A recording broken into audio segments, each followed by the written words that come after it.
स्वः तत्सवितुर्वरेण्यं भर्गो देवस्य धीमहि धियो यो नः प्रचोदयात्।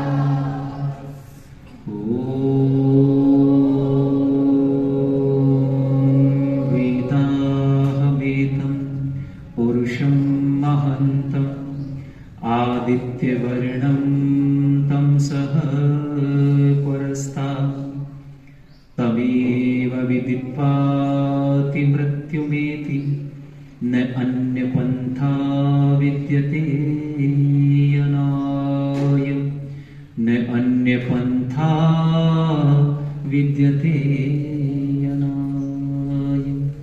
ओम ब्रह्मा।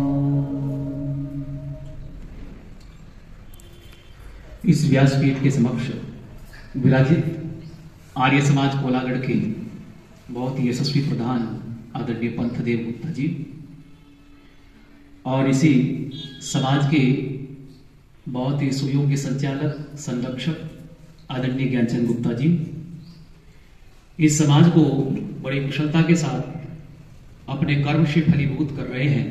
आदरणीय शंकर सिंह छेत्री जी, भाई दीपक जी बड़ी कुशलता से संचालन मंच का कर रहे हैं। समक्ष बैठे हुए मंत्री जी, कोषाध्यक्ष महोदय, समस्त भद्र पुरुषों, पूजा सत्कार के योग्य पूजनीय वंदनीय मातृशक्ति प्यारे बच्चों,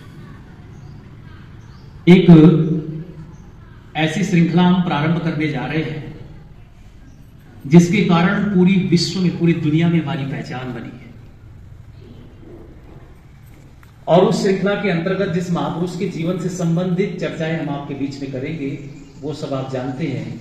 उनका नाम अपने मुख पर, अपनी वाणी पर लेने से ही अंतःकरण में पवित्रता आती है। वो श्री राम कथा को प्रारंभ करेंगे, लेकिन उससे पूर्व, क्योंकि राम कथाएं तो आप बहुत जगह सुनते हैं, चारों तरफ जितने भी कथावाचक हैं, चाहे टीवी चैनल्स पर आप देखते हो, सुनते हो, जानते हो, बहुत सारे कथावाचकों को आपने सुना होगा। लेकिन रामायण के वो प्रसंग जो हमारे जीवन से जुड़कर के हमारे जीवन में किस तरीके से परिवर्तन ला सकते हैं और अध्यात्म की ऊपरी सीमा को, उच्च सीमा को हम कैसे प्राप्त कर सकते हैं, रामायण से जुड़कर के हम कैसे व्यवहार को ठीक कर सकते हैं, ये सारी बातें श्री रामचंद्र के जीवन से संबंधित हम करेंगे। कुछ व्याख्यानों के अंतर्गत हम इस पर बात करेंगे। आज प्रारंभ है, शुरुआत है, सभी बच्चे ध्यानपूर्वक सुनेंगे और आप सब लोग भी सुनेंगे। भगवान श्री रामचंद्र के जीवन चरित्र को दो लोगों ने बड़ी प्राथमिकता के साथ और बहुत सुंदर तरीके से समाज के सामने लाने का प्रयास किया। और वो दो व्यक्ति कौन है? सबसे पहले श्री रामचंद्र के जीवन चरित्र को जिन्होंने लिखा वो कौन है? महर्षि वाल्मीकि। वाल्मीकि जी ने जो राम के जीवन चरित्र को लिखा है उसको समाज में नाम दिया गया रामायण। क्या नाम दिया गया? अच्छा, रामायण का अर्थ क्या होता है? ये दो शब्दों से मिलकर बना है। वो दो शब्द कौन से हैं? राम प्लस अयन। किनसे मिलकर बना है? राम प्लस अयन। अयन मैंने होता है यात्रा पथ,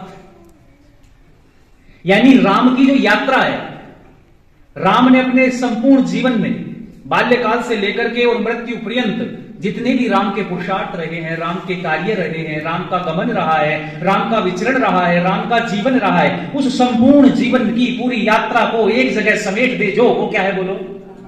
रामायण। और इस रामायण को महर्षि वाल्मीकि जी ने सर्वप्रथम लिखा। लेकिन एक व्यक्ति फिर कुछ काल के बाद हुए जिन्होंने एक राम के चरित्र को दूसरी बार लिखा, जो रामायण नहीं बल्कि कहलाया रामचरितमानस। किसने लिखा? गोस्वामी तुलसीदास। उसके बाद में फिर बहुत सारा भाषांतर हुआ रामायण से, और रामचरितमानस को पढ़कर के लोगों ने अपनी अपनी भाषाओं में फिर रामायण लिखी। तमिल के एक लेखक हुए हैं महर्षि कंब, उन्होंने भी एक रामायण लिखी है जिसका नाम क्या है? कंब रामायण।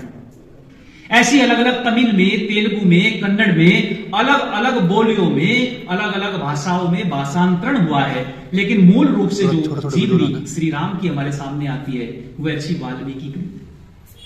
लेकिन कालांतर में समय जब बदलता चला गया धीरे धीरे। बहुत सारे ऐसे विदेशी हमले, विदेशी आक्रांता इस देश के अंदर आए।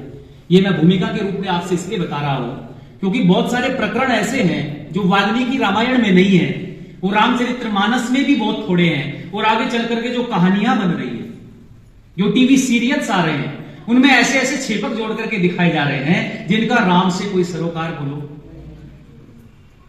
जिनसे राम का कोई लेना देना नहीं, राम के जीवन से उनका कुछ लेना देना नहीं है, लेकिन अलंकारिक रूप में अलंकार बढ़ाने के लिए और अपनी तरफ आकर्षित करने के लिए लोगों को इस तरीके के छेपक जोड़े गए हैं। तो हम रामायण के उन सब प्रसंगों को सीखने का, जानने का प्रयत्न करेंगे।